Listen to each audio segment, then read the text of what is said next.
Hello, my name is Dr. Amy Billone. I'm a professor in the English department, and I can't wait to talk to you today about the really exciting and gratifying experiences I've had with asynchronous teaching this past year. So far this year, last summer, this summer, and during the school year, I've taught 8 asynchronous classes, and they were the first of my lifetime. So it's been a real adventure. I'd like to share my screen right now so that I can take you through a PowerPoint that I made for this presentation. So I will go ahead and do that now. Let me just see, is the PowerPoint looking okay? Okay, great. So Yes. I will be talking about using RSI, regular and substantive interaction, in order to increase student engagement, in order to increase their satisfaction. I feel like students, when these RSI guidelines are followed, the students are so much happier. This is something I've learned, is that I did not know what RSI was when I began this asynchronous teaching. I got very, very lucky because I volunteered to create a class and make it an IDP class, or an interdisciplinary class. And for that reason, I had help for a year from a Jumpstart team to develop this class.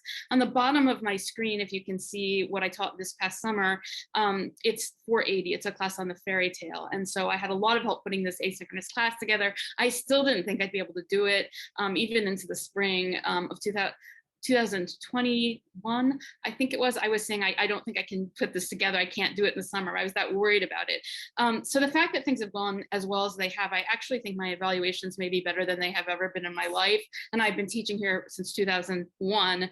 So I've been teaching for 25 years face-to-face. So the fact that asynchronous would be going this well, it has been completely shocking to me. I did not think it could be done, certainly by me, because I never thought of myself as really working in this way. The other 2 classes I developed on my own, they are a senior seminar that you can see in the upper left-hand part of my screen that I'll be teaching this fall. I also taught last fall asynchronously, which is a class I call Celebrity from Romanticism to the Present. The goal of that class is to teach students how to write really serious and really, really impressive academic papers that are evaluated by our department and then are sent on to the state of Tennessee. So it's a different kind of teaching than 480 is. And then a class I've taught since the beginning here, 339, which is on children's and young adult literature. I've set my classes up so that students can take both 339 on children's and young adult literature and 480 on the fairy tale in any sequence. So I have found this past year that the same students will come from 480 to 339, or for 339 to 480, and then they'll also turn up in the 483 class if they qualify, if they're English majors. The 339 class is drawing from majors from all over the university, which I also find really exciting. So because the US Department of Education now requires regular and substantive interaction, it's very important to learn how to use or make use of these guidelines. I have found, as I mentioned before, that even students who are opposed to online learning end up finding by the end of the semester that they're happier than they thought they would be when these guidelines are followed. And I do want to just preface all this by saying I was following these guidelines without knowing they existed. It was only after the 8th class I taught that I found out about all this. And then I realized exactly the comments the students are making on their evaluations. They're all corresponding to these guidelines. So I realized how accurate these guidelines actually are in terms of how to, I don't know, create the sort of results that we're all wanting to create in the classroom. In terms of synchronous and asynchronous teaching, I'm sure everyone knows the difference. Asynchronous teaching is in real time and asynchronous teaching isn't. For the IDP class I needed to develop, it needed to be completely asynchronous, because ultimately those classes they're for students all over the world that can't come back to UT, who can't graduate. So eventually it will detach from students on campus, and it will be from students in all different time zones, able to take it that way. So it really needed to be a fully asynchronous class. That's how I've set up all of my classes. So I will be talking about asynchronous classes. Although on the left part of the screen, it says that synchronous classes are possibly more engaging and effective, I have found that not to be true. I have found that asynchronous classes can be in some ways even more engaging and effective if they're just, if the energy is just kind of, I don't know, in a way sort of generated in the right way. So I have a series of strategies I've used that have worked, and I've used the same strategies in all 8 of the classes. I, again, as I said, thought asynchronous teaching would be impossible for me. I'm the kind of a person who never scripted a lecture in advance. I never went in front of a classroom with, sometimes I would have no idea of exactly what I was going to talk about. There was always a spontaneity in the way that I taught, or we would have discoveries or revelations together that were often completely unexpected. And I felt there was a kind of chemistry in the room that was entirely dependent on face-to-face learning. I found with synchronous learning that exactly the same thing was happening that happened in face-to-face. So I was really relieved that there wasn't that much of a difference. But these asynchronous classes, I thought, how is this going to be possible? I got tremendous help from a Jumpstart team developing these classes, which I'm so grateful for, because it's possible on my own. I might not have been able to create the classes and have them work as well as they have. So what the Jumpstart team did for me was they watched me teach 480 on the fairy tale for the first time. It was a class that I had never taught before. A professor used to teach it who retired. I taught that synchronously in the spring of 2021. And then the Jumpstart team, we recorded all of my classes, and the Jumpstart team watched my recorded classes and tried to help me figure out in sessions with me how we could convert what I was doing synchronously into an asynchronous class. Like how could this kind of transition take place? I have found that increased happiness among students actually increases their interaction, but I have also found that increased happiness increases their interaction, but also increased interaction increases their happiness. It's kind of hard to explain, but I feel that there's like a double movement taking place where there's sort of a spiraling effect where there will be more and more and more interaction, the happier students are, which then produces more happiness. And so this is sort of how I've designed the classes. I wanted to just mention, I have a timer set. I have my timer set for 20 minutes, so I will not talk too long. I'll leave plenty of time for questions. I'm not able to see the chat while I'm talking, but if you can keep putting questions there when we get done with this presentation, I will be thrilled to answer any questions you might have, as will the rest of the team. So I want to just talk to you about some of these strategies that I've been using. Substantive interaction, this maybe have been on the link that you have in the chat, and it also, we were just talking about this before my presentation, that it involves at least two of these following guidelines, but the whole point here is to engage students in teaching, learning, assessment. It has to be consistent with the content under discussion, and it has to include at least two of the following guidelines. I am mainly going to be talking about the first guideline, which is providing direct instruction of course content, because I feel like the way that I have been doing that in these classes involves so many steps.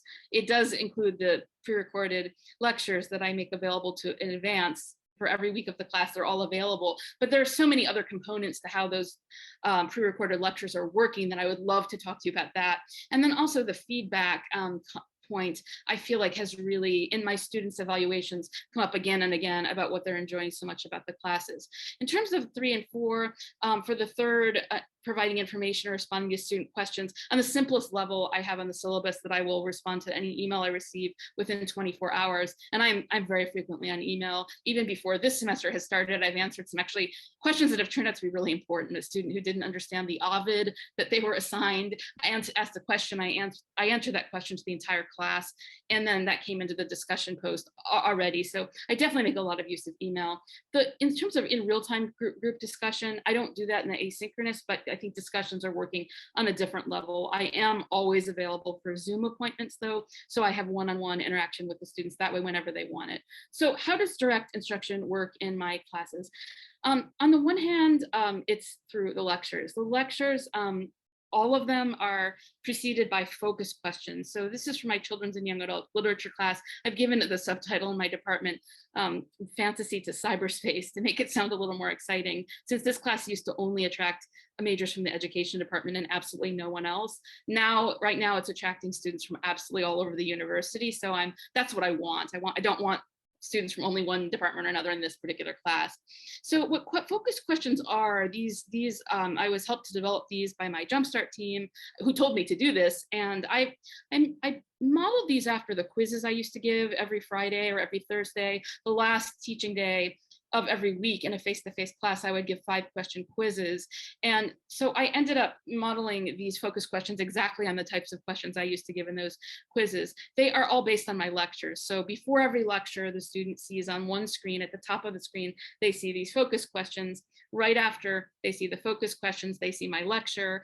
And then right after that, they see the reading, all of the reading I make available to them through free links.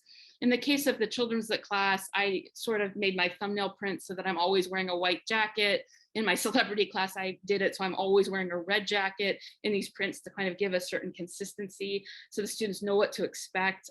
They feel more comfortable, I think, with consistency of learning in that way. I generally hold up props like in the pictures.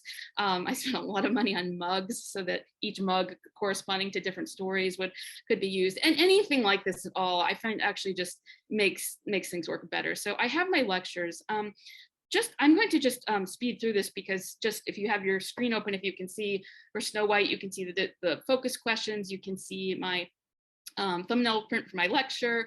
The lectures are all done through Panopto, which I'll talk about in a second. These background designs, certainly the previous one and this one, these were designed by just a brilliant designer at UT who did all of these for my, these designs for my IDP class so that there would be no copyright problems with them. So this is a really gorgeous Snow White picture that she did for me. And I have, I'm holding up a Once Upon a Time mug from the television series, just another mug that I bought to hold things up. So for Cinderella, I'm holding up a watch that with Midnight, and the background design was done by our designer here. And kind of going along with the Little Mermaid, you can see the background design was also designed by our own designer. For Alice, I'm holding up the annotated Alice. Remember that for every one of these units, at the bottom of the screen, the students have a link that takes them to this free reading. So one of the reasons I hold up the annotated Alice in my thumbnail print is to let the students know that if they're interested, they can find the annotated Alice and look at it that way. It's sort of oftentimes when I'm holding up is a Norton copy or something like that to let them know that there are other sources they can use if they want to move further out beyond just what's available on Project Gutenberg and one archive I've been using.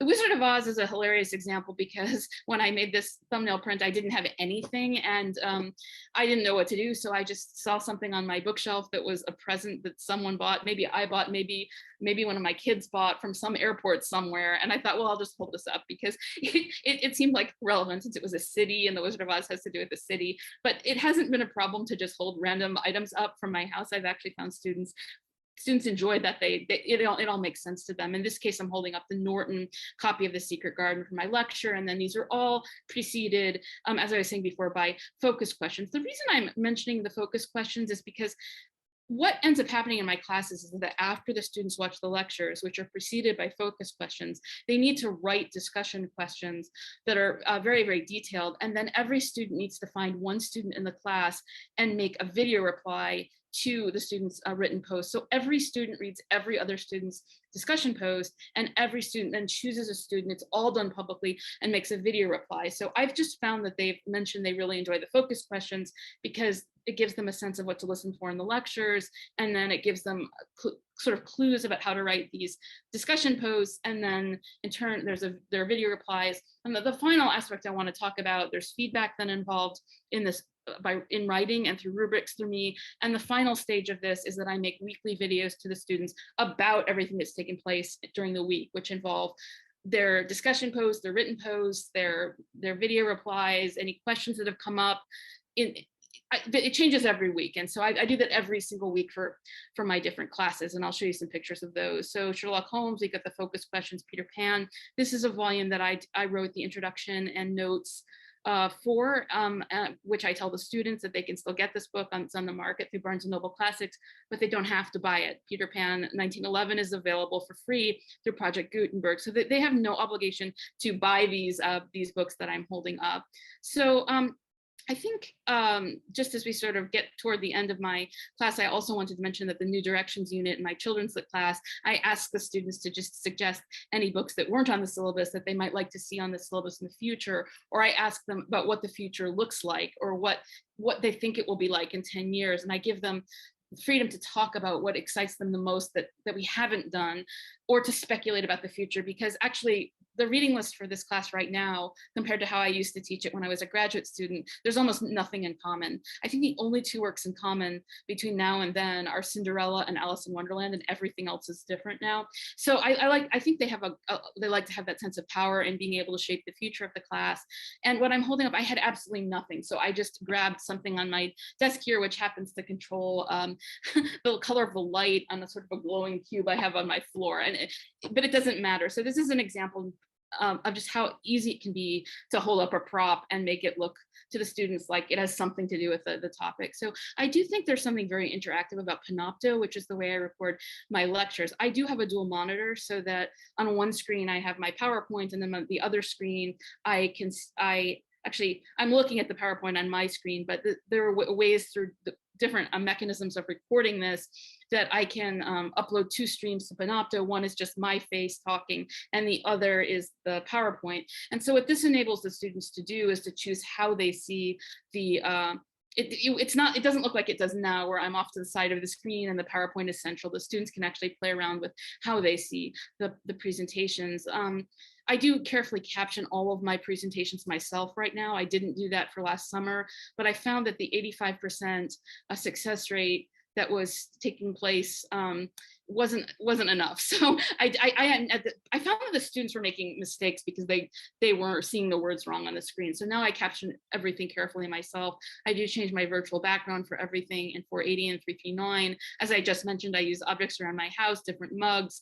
This is a little bit at the beginning of my lecture on fairy tales. Again, that background was designed for us by someone here, brilliant designer here at UT, and I'm holding up the Once Upon a Time mug, and you can see the caption, hello, in this video I'm going to give you a brief history of the genre of the fairy tale. But another option is they can see the PowerPoint slide at the lower right hand. Another option is they can see only the PowerPoint slide and see me in the lower right, or they can see them side by side, where they see the PowerPoint on the left and me on the right. They can choose captions or no captions on the bottom.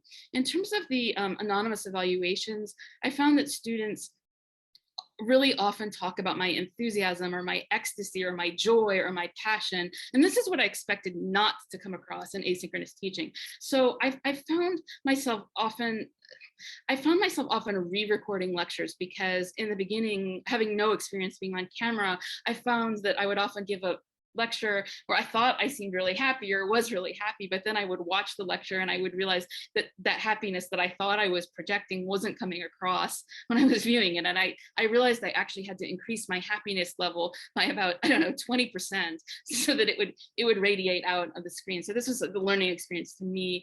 I think you do need to increase the happiness level that you are radiating in your lectures beyond what you would ever do in a real life interaction, because otherwise that's the only way to make it kind of resemble that enthusiasm you can generate in person.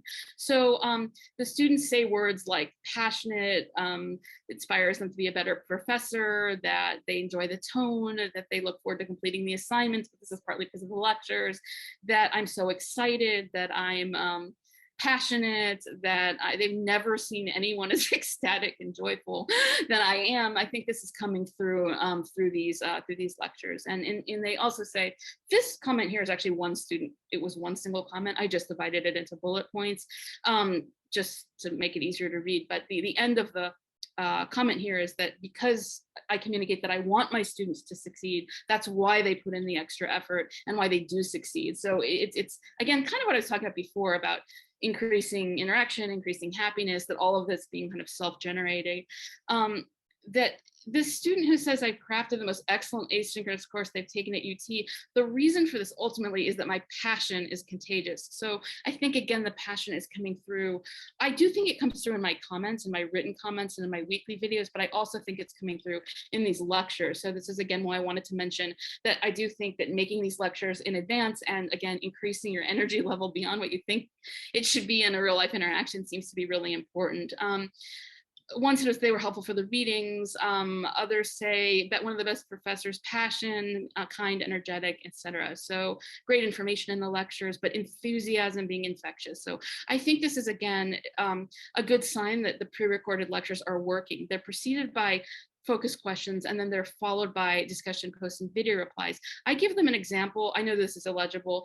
I couldn't make it for today, but this is just an example of a discussion post I wrote with some YouTube clips, and then a video reply I made to myself.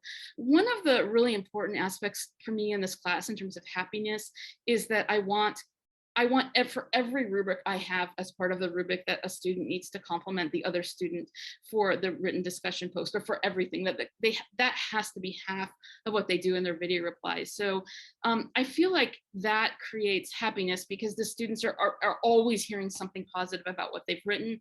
Students can choose who they respond to. So it's not, if they find, so it's just that every student needs to every week respond to a different student, and everyone needs to be sure that no one is left without a comment.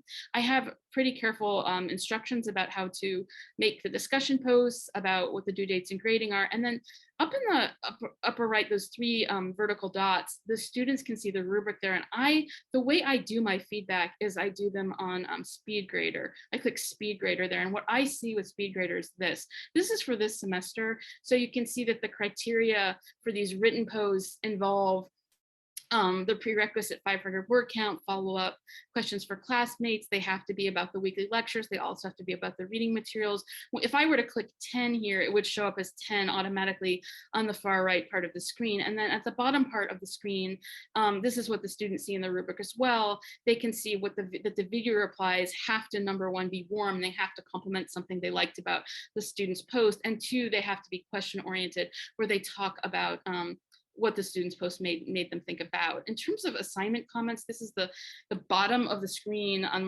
when I'm grading this. And when I first saw this, I actually just learned Canvas before I started teaching these asynchronous classes. So it was really a year ago, a little over a year ago. I realized that instead of just writing 3 words here, I actually was capable of writing for 5 hours or 6 hours or 10 hours to one student. And at first I thought, sorry, that is my timer. So I don't like timers, so they make so much noise. I'm just going to finish up quickly. I realized that I could actually write forever. There is no word count limit. I got very, very excited about this because at first I felt like I was constrained. And so I ended up, I spent a lot of time on their comments. But what I've been very happy to see is the students are reading the comments. So they've been saying that, and they've been enjoying the video replies too. So they say that the video replies make them feel more connected. They can interact. They feel connected to the other students. They've enjoyed the video replies, but they were really skeptical about them in the beginning. They didn't think they were going to like them, but in the end, they found they were actually really enjoyable. They feel connected. That there are so many reasons why an asynchronous virtual class shouldn't work, but the reason this class works isn't because of me, actually. It's actually because of the structure I've set up with these video replies, because the video replies make the students feel so connected to one another. I'm going to just sort of skip ahead to the feedback and just say that the students are reading my feedback. So even though I know I need to manage my time better with this, they're reading my feedback and they're commenting about it, and they're saying that the feedback has just it's made them feel more connected to me, more connected to the class, that that they really are just over and over again. These are all different students. This is all anonymous evaluations, that they're all liking it. I've never had a professor respond to my work in so much detail. It means so much to me. So the students actually do read the feedback, even though I know how much time this can take to do, and that it makes them feel seen and respected and encouraged and valued, and it's personalized feedback, and so on and so forth. So I'm just going to skip forward to just show you, these are just quick examples of the weekly videos I make every week, different, holding up a different mug with different virtual backgrounds. And in terms of accessibility, they're happy that I always write back to them, and I'll always meet them on Zoom. So I end this with a slide that just has the word happy on it. I am going to, which I often hold up, it's birthday candles I just happen to own that I thought would be a good prop. So I'm just going to end this presentation now, stop sharing, and I'll be happy to answer any questions, as I'm sure will the rest of the team, who knows a lot more about RSI than I do. Thank you so much.